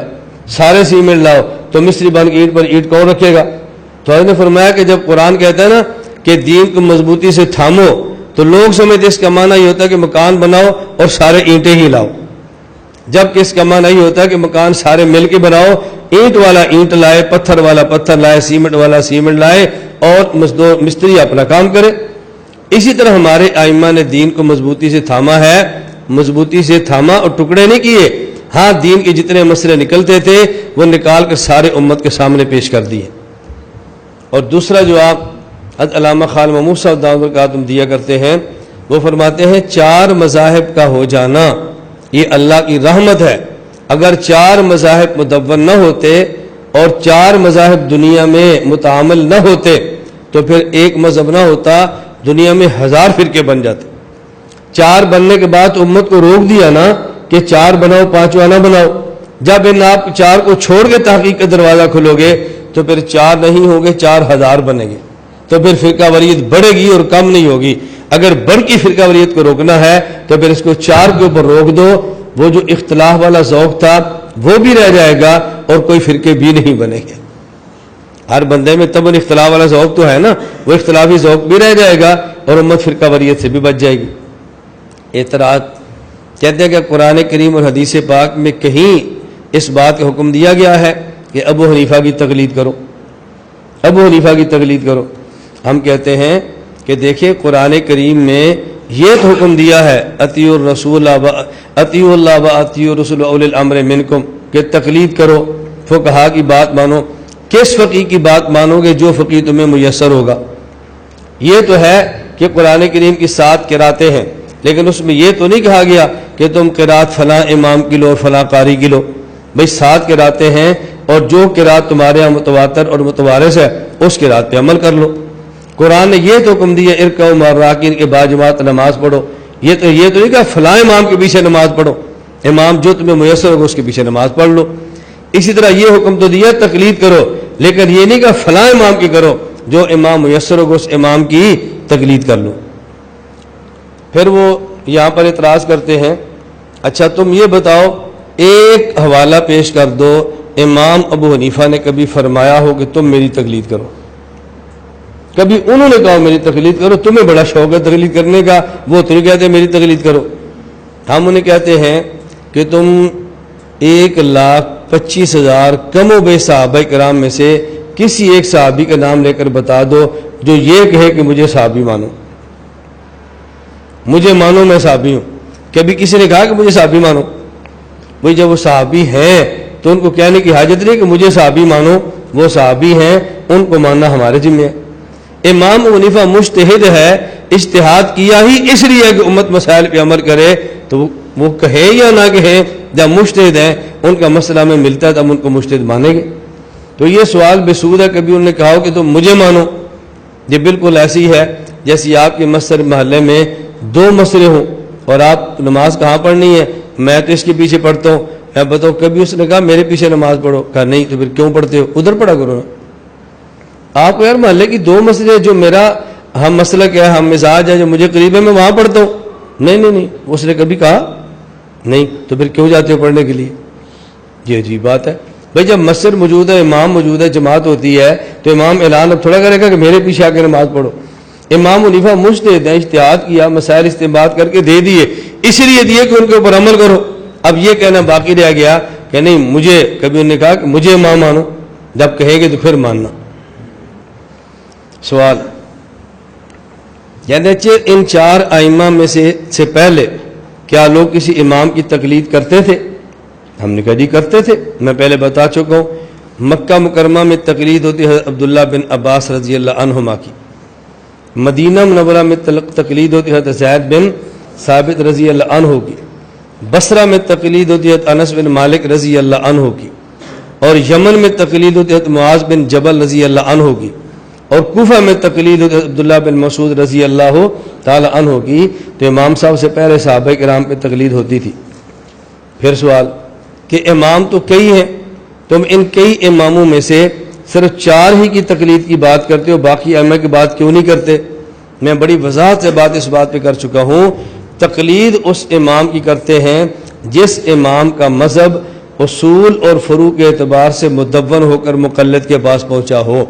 ان 4 ائمہ کے علاوہ باقی کسی امام کا اس طرح اصولاً اور فروعاً مذہب مدون ہو کر ہمارے پاس نہیں پہنچا۔ تقلید اس کی کریں گے کہ جس کا مذہب مدون ہو کر آیا ہو، جب مدون ہو کر نہیں آیا تو پھر بتاؤ ہم تقلید کیسے کریں گے؟ پھر سوال سمجھیں،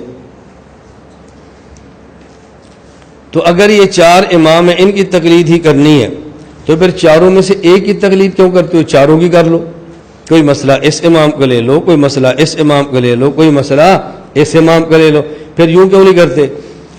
ہم نے کہا اگر تقلید کے لیے ایک امام کو متعین نہ کریں تو پھر مذہبی آوارگی پھیل جائے گی، مذہبی آوارگی پھیل جائے گی۔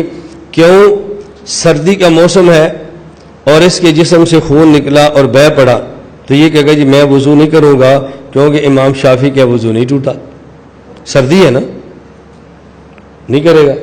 اور یہی بندہ ہوگا جب گرمی ہوگی خون نکل جائے گا کہوگے جی میں تو وضو کروں گا کیونکہ امام حنیفہ فرماتا ہے کہ اسے خون سے نکلنے سے وضو ٹوٹ جاتا ہے۔ اب کبھی مسئلہ ان کا لے گا، کبھی مسئلہ ان کا لے گا، تو مذہبی آوارگی شروع ہو جائے گی، مذہبی آوارگی، اور اتنی بڑی آوارگی ہوگی کہ جس کو کنٹرول کرنا آپ کے بس میں نہیں ہے۔ مثلا ایک آدمی کسی لڑکی کو پسند کرتا ہے اور چاہتا ہے اسے لڑکی سے میرا نکاح ہو جائے، اب اس نے اس لڑکی کو قائل کر لیا اور نکاح پر تیار کر لیا، جسے ہم کہتے ہیں نا خفیہ نکاح، لو میرج، خفیہ، ایجاب و قبول کیا اور نکاح ہو گیا۔ اب اس کی شادی 2 مہینے 3 مہینے 6 مہینے چلی، وہ کی لڑکی بازار جا رہی تھی اور اب اس پر کسی اور کی نظر پڑ گئی، اس نے سے لڑکی سے کہا تو مجھ سے نکاح کرو، اس نے کہا میں نے تو نکاح کیا ہوا ہے، کہا جو نکاح کیا اس پہ گواہ ہے؟ کہا نہیں، کیوں؟ اس لیے کہ فقہ مالکی میں گواہ شرط نہیں ہے، تو میں نے نکاح فقہ مالکی کے مطابق کیا ہے، گواہ نہیں ہے۔ اس نے کہا دیکھ امام ابو حنیفہ کے ہاں جب تک گواہ نہ ہو نکاح ہوتا ہی نہیں ہے، تیرا پہلا نکاح ہے ہی نہیں، اس نے اس سے نکاح کر لیا، دوسرا نکاح ہو گیا، اب 6 مہینے اس کے ساتھ مزے لوٹے، 6 مہینے بعد کوئی ایک اور مل گیا، اس کو پسند آ گئی، اس نے کہا میرے ساتھ نکاح کر لو، اس نے کہا میں نے تو نکاح کیا ہے، کس سے کیا؟ فلاں سے، ابو سے پوچھ کے کیا؟ کہا نہیں، کہا جب باپ سے صرف پوچھے نکاح ہوتا ہی نہیں۔ امام شافعی کیا؟ امام شافعی کے ہاں اذن ولی کے بغیر نکاح نہیں ہوتا، تو مجھ سے کر لو، اس نے اس سے کر لیا، اب نکاح کتنے سے ہو گیا؟ جی 3۔ یہ رہتی تھی ملک سے باہر، یہ ملک سے واپس آئی، 1 سال تک واپس رہے گی، وہ تینوں آ گئے، ایڈریس پہ تینوں پہنچ گئے، اب تینوں آگے پوچھا بھی کون ہو؟ کہتا میں شور ہوں، کہتا میں شور ہوں، کہتا میں شور ہوں، پھر میری بیٹی ہے کہ تم 3 شور کیسے؟ کہا اسے پوچھ لو، ہم تینوں سے نکاح ہوگا، پھر تینوں لڑیں گے، کیوں؟ پہلا نکاح ہوا تو گواہ نہیں تھے، امام مالک کیا ہو گیا، دوسرے نکاح نہیں، گواہ ہوئے ہی نہیں، کیوں؟ نکاح ہوا ہی نہیں، گواہ جو نہیں تھے، پہلا تو نکاح ہی نہیں ہے، چلو ختم ہو گیا، دوسرا شور آ گیا، ابو سے پوچھا تھا، نہیں پاکستان سے باہر تھی، بغیر نکاح کیا، تو یہ تیسرا جو تھا شافی، اس نے کہا بغیر اذن ولی کے نکاح ہوتا ہی نہیں، پہلا تو نکاح، دوسرا بھی نہیں ہے، میں آ گیا ہوں نا۔ تو جب ایک امام کا متعین نہیں ہوگا اور تقلید شخصی نہیں ہوگی، پھر لڑکی ایک ہوگی اور اس کے ساتھ آنے والے 3 ہوں گے، اب آپ کس کے حوالے کرو گے اس کو؟ نہیں، کس کے حوالے کرو؟ اس کا حل کیا ہے؟ ایک امام کی فقہ متعین کرو، تقلید شخصی پہ چلو، پھر جھگڑا نہیں ہوگا، اور میری بات سمجھ آ گئی آپ کو؟ پھر جھگڑا نہیں ہوگا۔ آگے شبہ اور سوال سمجھیں۔ ائمہ 4 ہیں، لیکن فقہ احناف اور آپ لوگ جو حنفی ہو، آپ صرف امام ابو حنیفہ کی تقلید کیوں کرتے ہو؟ باقی ائمہ بھی تو ہے نا، ان کی تقلید کیوں کرتے ہو؟ نمبر 1 جواب، نکاح باقی ائمہ بھی امام ہیں، لیکن یہ ان سب سے بڑے ہیں درجے کے اعتبار سے، اس لیے کہ امام ابو حنیفہ رحمۃ اللہ علیہ نے 70 صحابہ کا زمانہ پایا ہے اور 6 صحابہ سے روایت کی ہے، 70 صحابہ کا زمانہ پایا اور 6 صحابہ سے روایت کی ہے، تو مقام اور مرتبے میں جس تک یہ پہنچے ہیں وہاں باقی ائمہ مقام اور مرتبے میں نہیں، یہ بڑے ہیں، اس لیے ہم تقلید ان کی کرتے ہیں۔ نمبر 2، حضرت امام مالک، امام شافعی، امام احمد بن حنبل رحمہم اللہ تعالی، ان کی جو فقہ ہے وہ شخصی ہے، اکیلا شخص مرتب کرتا ہے، اور امام صاحب کی فقہ شخصی نہیں بلکہ شورائی ہے، امام صاحب 40 رکنی فقہا کی کمیٹی بٹھاتے اور ان کے درمیان مسئلہ پیش کرتے اور 40 فقہا مسئلے پر بحث کرتے، پھر مسئلہ لکھا جاتا، اور شورا کو شخص پر ترجیح ہوتی ہے، شورائی فیصلوں کو شخصی فیصلوں پر ترجیح ہوتی ہے۔ نمبر 3، امام مالک، امام شافعی، امام احمد رحمہم اللہ تعالی، ان تینوں نے فقہ مدون فرمائی ہے، لیکن بعد میں فرمائی ہے، اور امام ابو حنیفہ نے فقہ مدون فرمائی ہے تو سب سے پہلے فرمائی ہے، وہ فقہ کے مدون اول ہے، اور ظاہر ہے جو اول کا مقام ہے وہ ثانی و ثالث کا بعد میں نہیں، اس لیے ہم نے ترجیح مدون اول کو دیتے ہیں۔ کیوں؟ ہم نے کہا تقلید کے لیے ضروری ہے کہ اس کے مذہب، اس کے امام کا مذہب مدون ہو کر مقلد کے پاس پہنچے، تو سب سے پہلے جو مذہب مدون ہو کر پہنچا وہ امام ابو حنیفہ کا ہے، اس لیے ہم ترجیح ان کو دیتے ہیں۔ نمبر 4، قرآن کریم میں ہے یا ایھا الذین آمنوا اطیعوا اللہ، اے ایمان والو اللہ کی بات مانو۔ سوال یہ ہے اللہ کی بات تب مانیں گے جب اللہ کی ذات کو دیکھے اور اللہ کی بات کو سنے۔ جب اللہ کی ذات کو دیکھ نہیں سکتے، اللہ کی بات کو سن نہیں سکتے، تو بات مانیں گے کیسے؟ اس کا جواب دیا اطیعوا الرسول، رسول کی بات مانو۔ رسول اللہ کی بات سنتا ہے، امت کو سناتا ہے۔ اللہ کی ذات کو ہمارے پیغمبر نے دیکھا ہے اور آگے پھر امت نے نبی کو دیکھا ہے، واطیعوا الرسول۔ پھر ذہن میں سوال آیا کہ یہ تو ان کے لیے ہے کہ جنہوں نے پیغمبر کو دیکھا یا سنا ہو، یا دیکھا ہے تو سنا نہیں ہے لیکن پیغمبر کی زبان کو سمجھتے ہوں، تو جس نے پیغمبر کو سنا اور دیکھا بھی نہیں ہے صلی اللہ علیہ وسلم، اور پیغمبر کی زبان عربی جانتا بھی نہیں، اجمی ہے، وہ کیا کرے؟ فرمایا وَأُولِي الْأَمْرِ مِنْكُمْ، وہ فقہا کی تقلید کرے۔ اب تقلید کرنی ہے کس نے؟ جو اجمی ہے لیکن عربی پیغمبر کا امتی ہے، تقلید کرے گا۔ لہٰذا ایسا امام چاہیے کہ جو امام اجمی ہو اور عربی کو جانتا ہو، وہ چاروں ائمہ میں سے تنہا امام اعظم ابو حنیفہ ہیں، وہ تنہا امام اعظم ابو حنیفہ ہیں، اجمی ہونے کے باوجود ماہر عربیت ہے۔ نمبر 5 جواب دیکھو، جب ہم نے تقلید کرنی ہے اور ہم اجمی ہیں، دین پر عمل کرنا ہے، تو ہمیں ایسا شخص چاہیے جو اجمی ہو کر اجمیت کا ماہر ہو۔ وہ تو امام صاحب تھے، پھر حضرت امام صاحب رحمۃ اللہ علیہ ایک ایسی جگہ پر بیٹھے ہیں جو سنگم ہے۔ امام مالک مدینہ میں ہے، امام شافعی مصر میں ہے، امام احمد عراق میں ہے، اور امام احمد بن حنبل کوفہ میں ایسی جگہ پر ہے جو سنگم ہے، ایک طرف عرب ہے اور ایک طرف عجم ہے۔ ہمارا امام سنگم پر بیٹھا ہے، عرب سے لیتا ہے، عجم کو دیتا ہے، عرب سے لیتا ہے اور عجم کو دیتا ہے۔ اس لیے ہم نے اس امام کا انتخاب کیا ہے، امام اعظم ابو حنیفہ رحمہ اللہ تعالی۔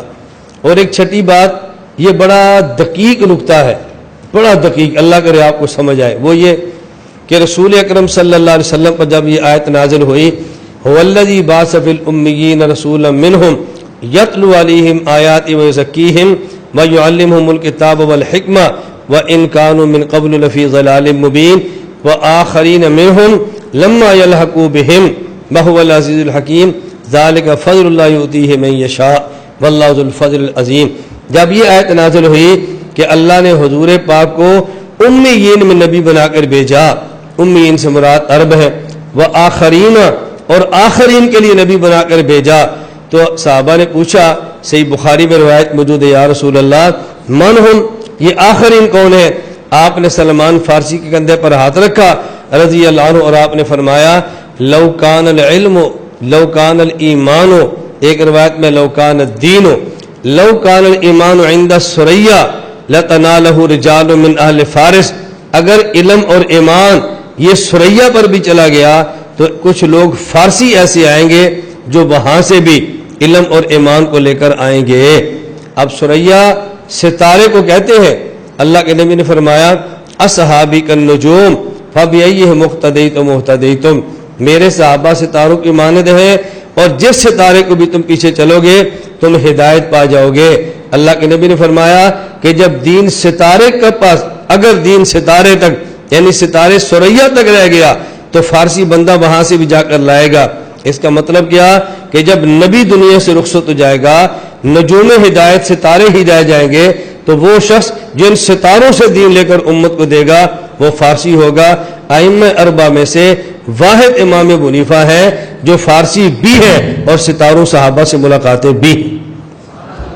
کوئی ان کے علاوہ ہے تو ہمیں دکھاؤ، واحد ایسے شخص ہیں کہ جو نجوم ہدایت سے ملاقاتیں بھی کی ہیں اور ستارے بھی ہیں۔ آپ دیکھو حدیث کو ملاؤ گے تو بات سمجھ آ جاتی ہے بڑے آرام کے ساتھ۔ تو میں اس لیے کہہ رہا ہوں، ہم امام حنیفہ رحمۃ اللہ علیہ کی ہم تقلید کرتے ہیں، اور ہمارے پاس یہ میں نے چند ایک بیان کی ہیں، میرے پاس اور بھی ہیں، اور میرے اللہ کا بہت بہت بڑا شکر ہے کہ ایسی ایسی توجیحات اللہ تعالیٰ فرماتے ہیں کہ جو توجیحات آپ کو شاید پہلی کتب میں نہ ملے۔ کل میرے پاس کچھ علماء آئے تھے، ایسے بخاری پر بات چل پڑی، تو میں نے کہا میں ابھی ختم بخاری کے لیے ملیشیا میں تھا، میں نے مفتی شبیر صاحب مولانا عاطف صاحب سے کہا بھئی حدیث اول حدیث آخر جو بخاری کی ہے، ان میں جو مناسبت علماء نے بیان فرمائی مجھے واٹس اپ کر دو۔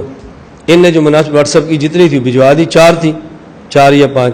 میں نے کہا اس کے بعد جو ان دونوں کی مناسبتیں میری ہیں جو میں نے پیش کی ہیں، تو کل وہ استاد ایک آئے تھے جو بخاری کے استاد ہیں، میں نے جو میں نے مناسبتیں پیش کی ہیں میں بیان کرتا ہوں، اور یہ ابن حجر اسقلانی نے بھی نہیں لکھی۔ ان کا بھی اپنا ذوق ہے، ہمارا بھی اپنا ذوق ہے، ذوق پر تو آپ لڑ نہیں سکتے نا۔ میں نے کہا امام بخاری نے پہلی حدیث بیان کی ہے وَبِي قَالَ حَدَّثَنَا الْحُمَيْدِيُّ، اور آخری حدیث کا آخری راوی ہے ابو ہریرہ، اور حمیدی کا نام عبداللہ بن زبیر ہے، ابو ہریرہ کا نام عبداللہ بن صخر ہے، تو پہلا راوی عبداللہ ہے، آخری عبد الرحمن ہے۔ اور سنن ابی داؤد کی روایت ہے احب الاسماء الی اللہ عبداللہ و عبد الرحمن، امام بخاری حدیث کا پہلا راوی وہ لایا جو عبداللہ ہے، اور آخری وہ لایا جو عبد الرحمن ہے، چونکہ اللہ کو ان ناموں سب سے زیادہ یہ 2 ہی نام پسند ہیں۔ میں نے کہا بھی مناسبت ہے نا، یہ تو ذوقی چیزیں ہیں، امام بخاری لکھی نہیں ہے کہ مناسبتیں کیا ہے، جو سمجھتے گئے مناسبتیں بیان کرتے گئے۔ میں نے کہا پہلا راوی عبداللہ بن زبیر ہے اور آخری ابو ہریرہ عبد الرحمن بن صخرہ ہے۔ پہلا راوی مکہ ہے، اب مکی ہے، آخری مدنی ہے، وہی مطلوب مکہ سے شروع ہوئی ہے، وہی غیر مطلوب مدینہ پہ ختم ہو گئی ہے، اس لیے پہلا راوی مکی لائے، آخری مدنی لائے۔ میں نے کہا ہماری بھی روایت ہے، جب یہ لکھی جائے گی جو آئندہ نسلیں آئیں گی وہ ان کو پڑھ پڑھ کے مناسبتیں بیان کرتی رہے گی. کس نے لکھی ہے؟ مولانا گھما نے لکھی ہے. اس وقت آپ لوگ نہیں ہوگے مجھے گالیاں دینے والے، اس وقت وہی ہوں گے جو ماننے والے ہوں گے. میں یہ بات مذاقن بھی کہتا ہوں اور کھل کر اس لیے کہتا ہوں کہ جب آپ نے کام کرنا ہے نا، حضرت امام صاحب نے 2 کام کیے ہیں جو ان کے سارے کاموں کا خلاصہ ہے. نمبر 1 افراد تیار فرمائے ہیں، نمبر جو اپنے دماغ میں جو چیزیں تھی اس کو لکھوا دیا ہے. اور میں بھی اس پہ پوری کوشش کر رہا ہوں، افراد بھی تیار ہو رہے ہیں اور جو میرے دل میں باتیں آتی میں لکھواتا جاتا ہوں.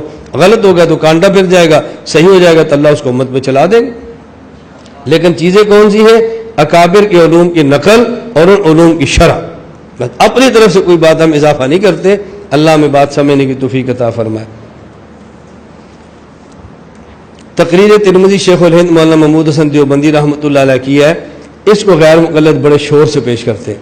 کہتے ہیں دیکھو جی شیخ الہند بابا جی فرماتے ہیں والانصاف ان الترجیح للشافعی فی هذه المسألہ ونحن مقلدون یجب علینا تقلید امامنا ابی حنیفہ.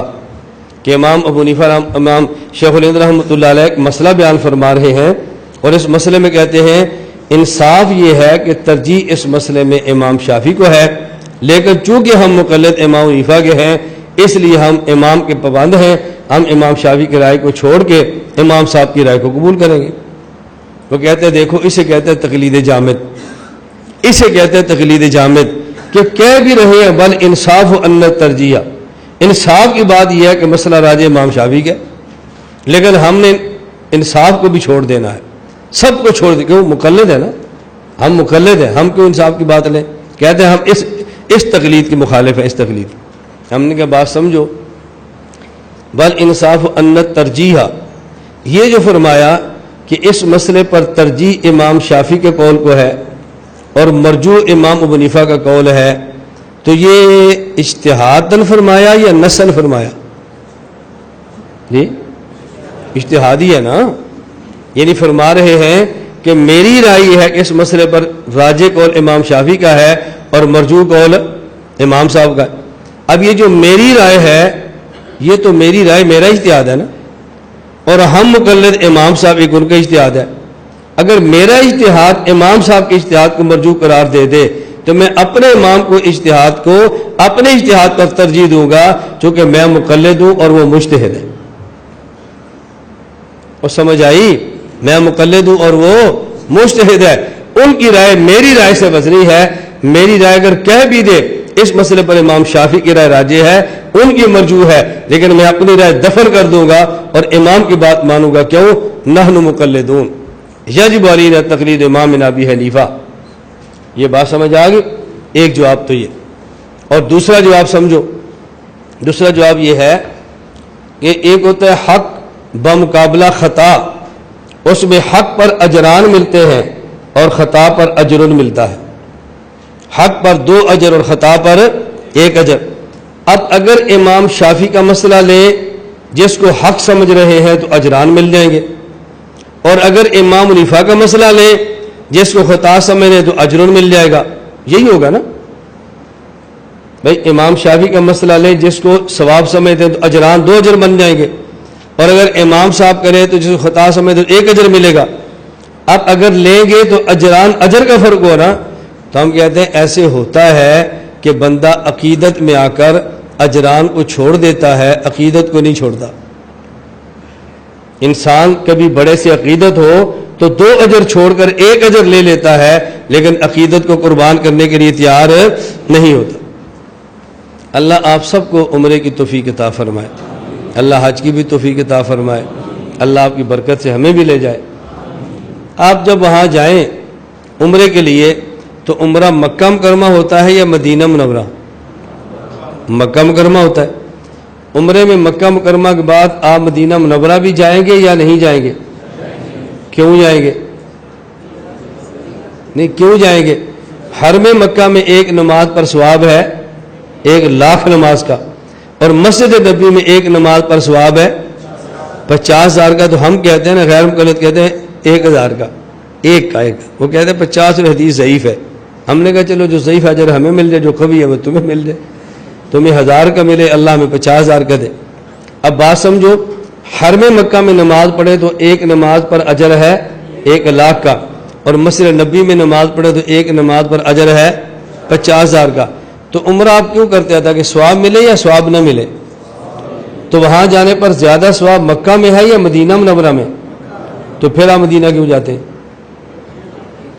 اب دیکھو پوری امت یہ کام کر رہی ہے کہ عقیدت میں اجران کو چھوڑ کے اجر لے رہی ہے، اور اگر شیخ الہند عقیدت میں اجران کو چھوڑ کر ایک مسئلے میں اجر لے لیں تو پھر مسئلہ وہی ہے جو بکری اور دمبی والا تھا، پھر بکری دمبی والا رہ گیا نا۔ یا تو آپ عمرے کے لیے جاؤ تو مدینہ مت جاؤ، بھئی ہم ثواب کمانے کے لیے آئے ہیں، مدینہ میں ثواب کم ملتا ہے، ہم نہیں جاتے۔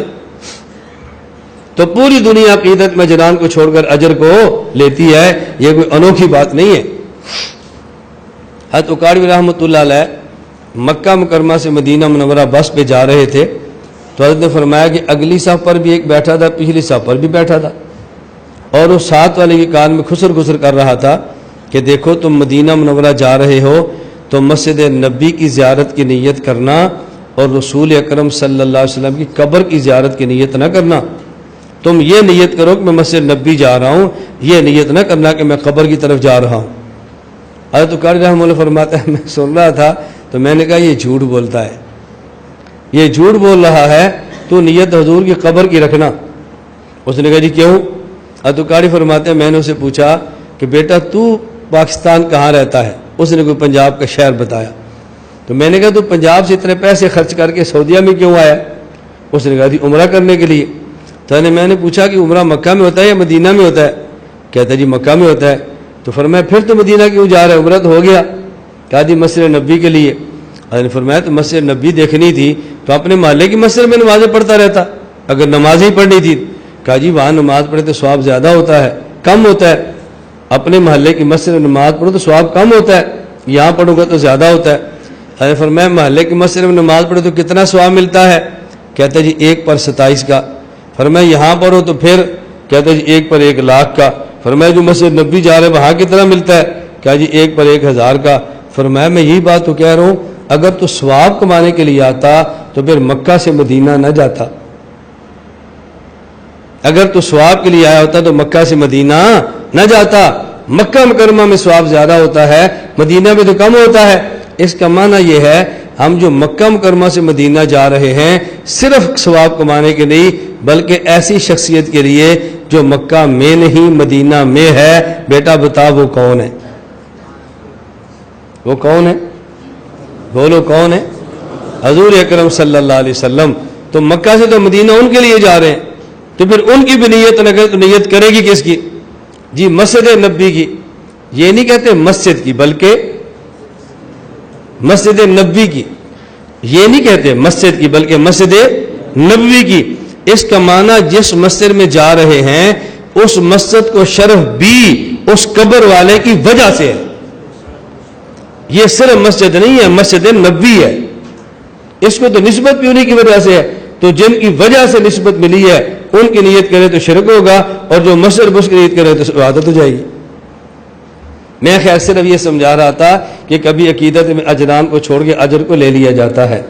سوال، غیر مقلدین کہتے ہیں کہ رفع الیدین ہم بھی کرتے ہیں، شوافی بھی کرتے ہیں۔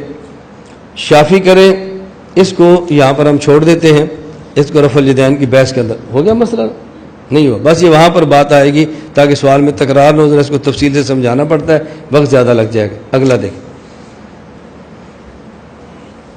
سوال، غیر مقلد کہتے ہیں کہ تم کہتے ہو رفع الیدین منسوخ ہے، اثر وہی کیا، لیکن یہ مختصر میں اس کو چھیڑ رہا ہوں۔ رفع الیدین منسوخ ہے، اس لیے رفع الیدین والی روایتیں ساری منسوخ ہیں، ترک والی ناسخ ہیں، تو پھر شواف رفع الیدین کرتے ہیں تم اسے منسوخ کہہ دو۔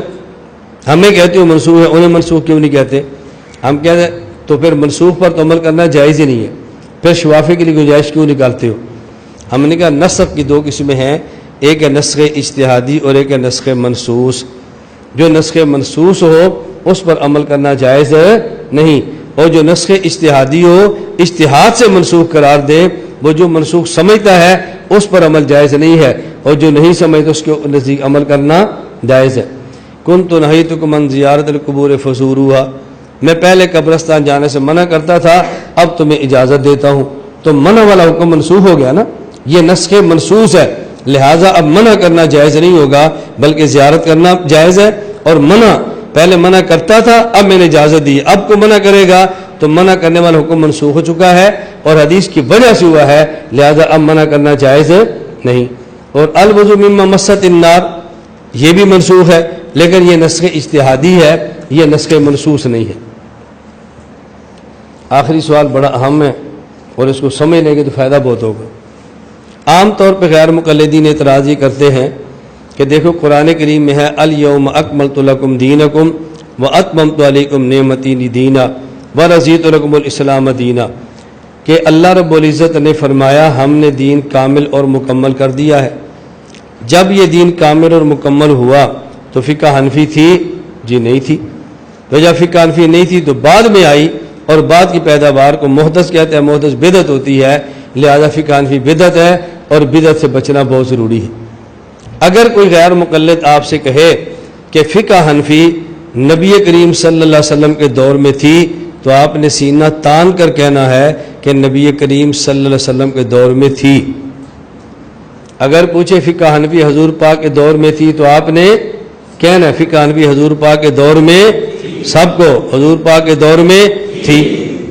وہ کہیں گے نہیں تھی، ہم کہتے تھی. اچھی طرح بات سمجھو کہ یہ فقہ رسول اکرم صلی اللہ علیہ وسلم کے دور میں تھی. ان سے پوچھو کہ یہ جو تم صحیح بخاری کی بات کرتے ہو، کیا یہ بخاری شریف نبی پاک صلی اللہ علیہ وسلم کے دور میں تھی؟ وہ کیا کہیں گے؟ تھی. کیوں؟ بخاری کاغذ کا نام نہیں ہے، بخاری ورقوں کا نام نہیں ہے، بخاری گتے کا نام نہیں ہے. بخاری شریف کس کا نام ہے؟ حدیثوں کا. تو حدیثیں تو حضور پاک کے دور میں تھی نا، حدیثیں تو حضور پاک کے دور میں تھی. پوچھو وہ کہتے صحیح بخاری اللہ کے نبی کے دور میں تھی، تو پھر اس کو امام بخاری کی صحیح بخاری کیوں کہتے ہو؟ کہیں گے جی یہی حدیث بخاری والی اللہ کے نبی کے دور میں تھی لیکن لکھ کر امام بخاری نے دی ہیں. حدیثیں اللہ کے نبی کے دور میں تھی، لکھ کر امام ترمذی نے دی ہیں. حدیثیں اللہ کے نبی کے دور میں تھی، لکھ کے امام طحاوی نے دی ہیں. حدیثیں اللہ کے نبی کے دور میں تھی، لکھ کے امام مالک اور امام محمد نے دی ہے.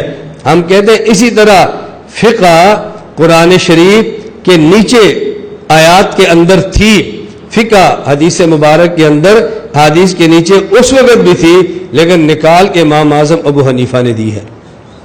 نکال کے امام اعظم ابو حنیفہ نے دی ہے. اب دیکھو جہاں آپ مرکز میں بیٹھے ہیں، اب اس مرکز کو بنے ہو گئے ہیں 15-16 سال، مرکز کو بنے ہو گئے 16 سال. اب بتاؤ جب یہ مرکز نہیں بنا تب بھی اس مرکز کی زمین کے نیچے پانی تھا یا نہیں تھا؟ لیکن نکلا کب؟ جب یہ مرکز بنا ہے. اب یہ پانی تو 1000 سال پہلے تھا لیکن نکلا 15 سال پہلے ہے. بالکل اسی طرح فقہی مسائل جب سے قرآن ہے قرآن کے نیچے ہیں، جب سے حدیث کے اندر چھپے ہوئے ہیں، لیکن نکال کے حضرت امام اعظم ابو حنیفہ نے دیے ہیں. تو یہ نہیں کہتے کہ فقہ حنفی بدعت ہے، رسول اللہ صلی اللہ علیہ وسلم کے دور میں نہیں تھی. امام شامی رحمۃ اللہ علیہ نے امام صاحب کی لفظ استعمال کیا ہے سراج و حاضر امہ، کہ امام ابو حنیفہ اس امت کے چراغ ہیں. اب دیکھو چراغ کا کام کیا ہے؟ رات کا اندھیرا تھا، آپ تہجد پڑھ رہے تھے، اس کے بعد آپ کا تلاوت کا ارادہ ہوا تو بجلی چلی گئی، آپ نے تلاوت چھوڑ دی، بھئی حافظ نہیں ہے، ناظر قرآن پڑھا ہے. اب آدھے گھنٹے بعد لائٹ آ گئی تو آپ نے تلاوت شروع کر دی. اب بتاؤ یہ جو لائٹ آئی ہے اور بلب جلا ہے، اس نے قرآن کریم کے الفاظ بنائے ہیں یا بنے ہوئے الفاظ دکھائے ہیں نا؟ تو جس طرح چراغ الفاظ بناتا نہیں ہے، بنے ہوئے الفاظ کو دکھاتا ہے، امام حنیفہ اس امت کے چراغ ہیں. انہوں نے مسائل بنائے نہیں ہوئے، جو مسائل اللہ کے نبی نے بنائے تھے وہ مسائل امام حنیفہ نے دکھائے. اللہ کے نبی شارع ہیں، عین کے ساتھ، شرعن شارع، اور امام حنیفہ شارح شرحن ہا کے ساتھ ہے. نبی شارع ہے اور مجتہد شارح ہے. شارع مسائل بناتا ہے اور شارح مسائل دکھاتا ہے. جو چیز شارع کے پاس ہوتی ہے نا اسے نص کہتے ہیں، اور جو مجتہد کے پاس ہوتی ہے نہ شارح کے بعد اسے قیاس کہتے ہیں. جو چیز شارع کے پاس ہوتی ہے اس کو نص کہتے ہیں، اور جو چیز شارع امام کے پاس ہوتی ہے اسے قیاس کہتے ہیں۔ نص کا کام مسئلہ بنانا ہوتا ہے اور قیاس کا کام مسئلہ بتانا ہوتا ہے۔ آپ نے اصول فقہ کی کتابوں میں پڑھا ہے القیاس مظہر لا مثبت، القیاس مظہر لا مثبت، قیاس مثبت مظہر ہے اور نص مظہر ہے۔ نبی صاحب نص ہیں، وہ مثبت ہیں، اور ابو حنیفہ صاحب قیاس ہیں، یہ مظہر ہیں۔ تو نبی کے ذمہ مسئلہ ثابت کرنا ہوتا ہے اور مجتہد کے ذمہ ثابت شدہ مسئلے کو ظاہر کرنا ہوتا ہے۔ اس لیے ہم کہتے ہیں فقہ اللہ کے نبی کے دور میں تھی، لیکن نکلی تب ہے جب امام ابو حنیفہ آئے ہیں۔ جس طرح مثال دینے کے لیے بات کہتے ہیں، قیامت تک کے لیے امت کو جو پیٹرول چاہیے وہ اللہ نے زمین کے نیچے پیدا فرما دیا ہے، لیکن نکلتا تب ہے جب ضرورت پڑتی ہے انجینئر نکال کے دے دیتا ہے۔ قیامت تک آنے والا جتنا آئل، جتنا گیس، جتنا فیول یہ چاہیے، جتنا پانی چاہیے، وہ سارا زمین کے نیچے موجود ہے، اور جب ضرورت ہوتی ہے انجینئر آتا ہے اتنا نکال کے دے دیتا ہے۔ اگر اللہ تعالیٰ وہ سارا پیٹرول زمین کے اوپر رکھ دیتے تو آگ لگ جاتی، سارا گیس زمین کے اوپر رکھ دیتے امت جلس جاتی، سارا پانی زمین کے اوپر رکھ دیتے سلام امت غرق ہو جاتی۔ اللہ نے کرم کیا کہ سب کچھ زمین کے نیچے رکھ دیا اور نکالنے کے لیے انجینئر دے دیا۔ بالکل اسی طرح جتنے مسائل قیامت تک آنے والے امت کو پیش آنے ہیں، اللہ اگر قرآن کریم کے اوپر رکھ دیتا کوئی اس کو یاد نہ کر سکتا، کوئی پڑھ نہ سکتا، کوئی لکھ نہ سکتا، کوئی سینے میں محفوظ نہ کر سکتا۔ اللہ نے کرم یہ کیا، یہ سارے مسائل قرآن کریم اور حدیث پاک کے نیچے رکھ دیے ہیں، جب جتنے مسئلے کی ضرورت ہو اللہ نے نکال کر دینے کے لیے مجتہد عطا فرما دی۔ تو فقہ بدعت ہے یا قرآنی چیز ہے؟ میں اب پھر یہ جملہ کہتا ہوں، میں نے 3 دن پہلے بھی کہا تھا کہ فقہ کا معنی یاد کر لو۔ فقہ کسے کہتے ہیں؟ ہاں، قرآن، حدیث، اجماع اور قیاس سے ثابت شدہ مسائل کا نام فقہ ہے۔ بھائی یہ تعریف یاد ہو جائے، اگلی باتیں سمجھانی بہت آسان ہے۔ اللہ تعالی ہم سب کو بات سمجھنے کی توفیق عطا فرمائے۔ لا الہ الا اللہ، لا الہ الا اللہ، لا الہ الا اللہ، ما لنا رب سوا۔ لا الہ الا اللہ، لا الہ